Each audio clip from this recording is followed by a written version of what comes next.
Upstate Medical University in Syracuse, New York, invites you to Be the Informed Patient with the podcast that features experts from Central New York's only academic medical center. I'm your host, Amber Smith. Drug overdose is a serious public health concern, and today we'll talk about what you can do to help someone that you suspect has overdosed. My guest is Dr. Ross Sullivan. He's an assistant professor of emergency medicine at Upstate and director of medical toxicology. Welcome back to The Informed Patient, Dr. Sullivan. Hi, good morning. Nice to be here. An FDA panel recently recommended approval for naloxone or Narcan to be available over the counter as a nasal spray.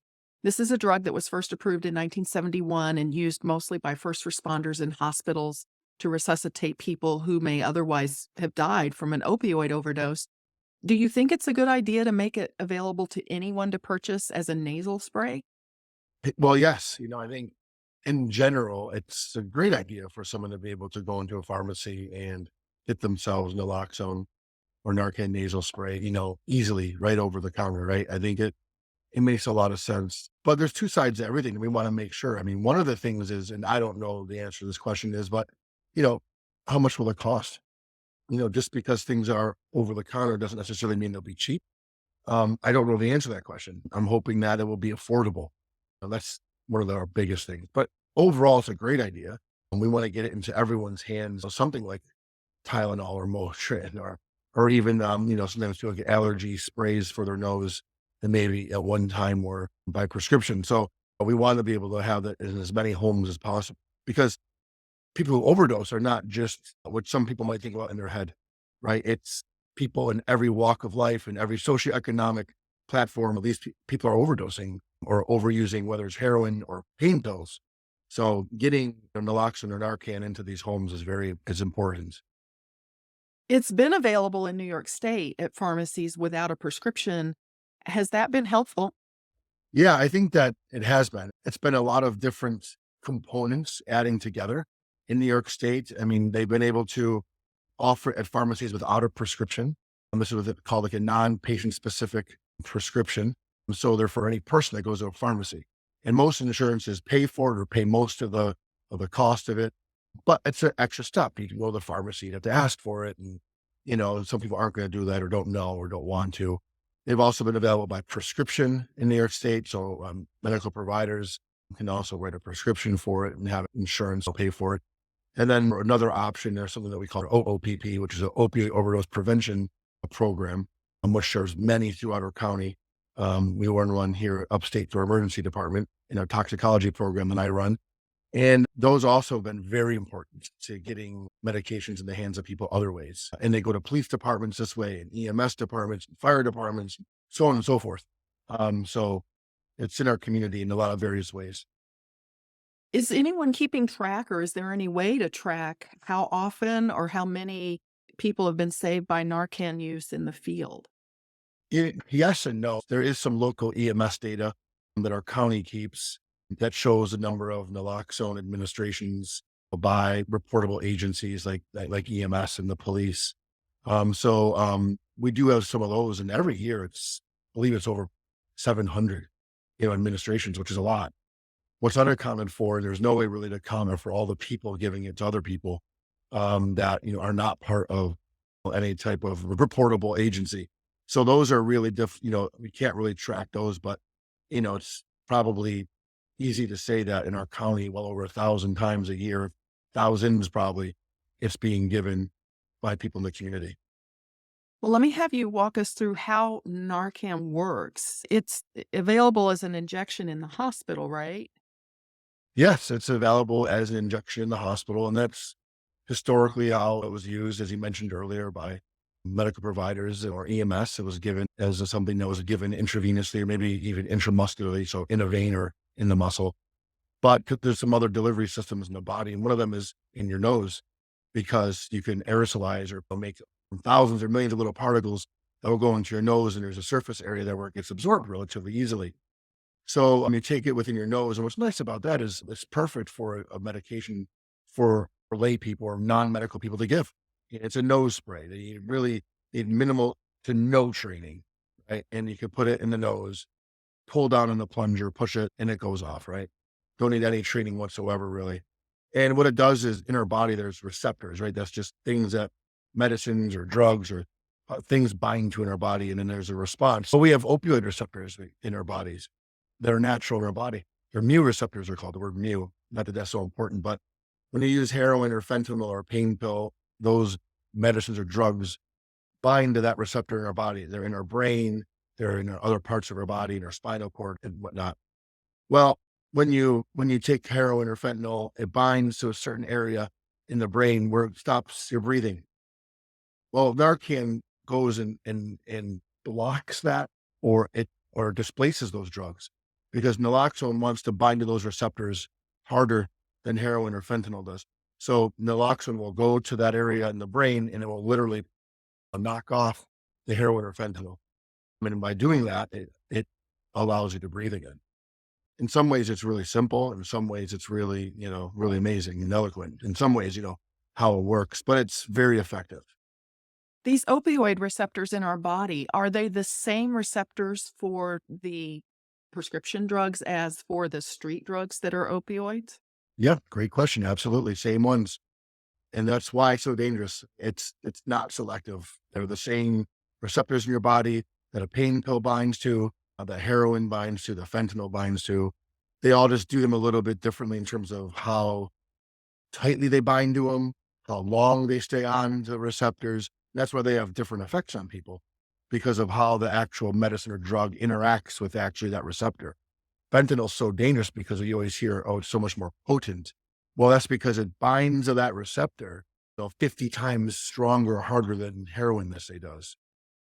So that's why it's so deadly, right? Because it's 50 times or more potent on that receptor. So it has that much more of an effect on it. What happens to the Narcan if a person gives it to someone, but they're not overdosing on opioids? What does the Narcan do in the body then? If you are not on any opioids at all, and let's say you're sedated from something else, nothing will happen to you. It will have no effect on you whatsoever. Some people, you hear about withdrawal, people are scared. You hear this word precipitated withdrawal. That means making someone have an opioid withdrawal really quickly and fast. It happens rarely. So if you give it to somebody who is on an opioid, let's say all the time, heroin or fentanyl, it could have them go into withdrawal, right? Because I'm taking all that opioid right off of your receptors right away. But the person will be breathing. So we tell people to not worry about it, because we want people to be alive, and we can worry about the withdrawal and all those other things afterwards. Does Narcan lose its effectiveness if it's used repeatedly in the same person? No, we don't really think there's like a tolerance. That's the word we use, tolerant, meaning that I'm getting used to something and won't work as well unless I need more. So no, we do not believe so at all. We believe that it will work the same in that person. How much drug or fentanyl that's in the person's body will have an effect on it. Sometimes people do need a little bit more. Sometimes they need less. But no, we don't think that it stops working in a person because they've gotten it too much. This is Upstate's The Informed Patient podcast. I'm your host, Amber Smith. I'm talking with Dr. Ross Sullivan, an emergency physician and director of medical toxicology at Upstate. I'd like to ask you to kind of walk us through how a person should approach someone who appears to have overdosed. I know calling 911 is probably the first thing you want people to do. Should they try to wake the person up before they give them Narcan, or how would you navigate that? Yeah, I think it's very reasonable to just make sure the person's not sedate or sleeping just from actually sleeping. There are a lot of other things that people use, drugs that make people really sleepy, like alcohol, right? Which is still maybe the most abused drug in any area. Yes, it makes sense to, if you want, to maybe shake the person or, gently move them to make sure to see if they're awake. If they wake up, they open their eyes, they're breathing, they make sounds, still call 911, you know, but it would be reasonable for someone who can make some noises and breathing and kind of waking up to, to not give them Narcan or naloxone. Now, in a person that really doesn't, they're really slumped over, it looks like they're barely breathing. Sometimes they might have pale blue lips or something that feel a little cold. But if you don't even really know, we still recommend giving it. If it's, maybe it is, maybe it's not, then you should probably give it, if you have that much time to think about it. And really, that's what you have to do. You're going to give the dose in the nose. You really should wait about 2 to 3 minutes for it to take effect, you might step away from the patient in case they kind of wake up and they kind of flail a little bit like this.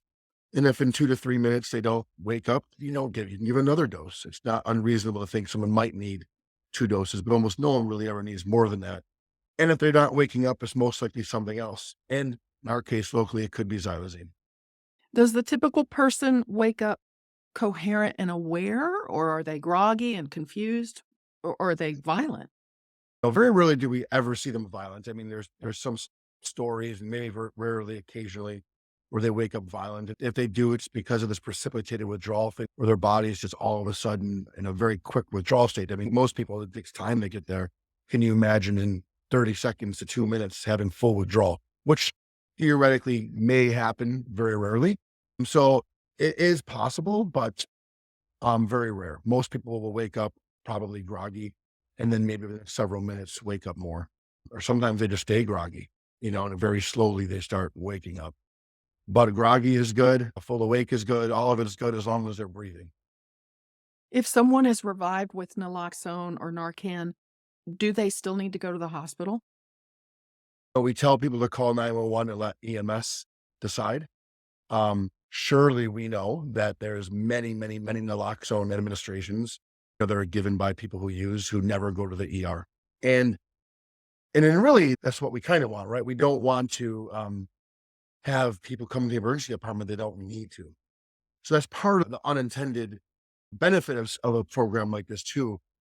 When we tell people who are lay people, in other words, people who are not drug users who are giving naloxone, we really do want them to call 911 because that's not a decision someone should be making.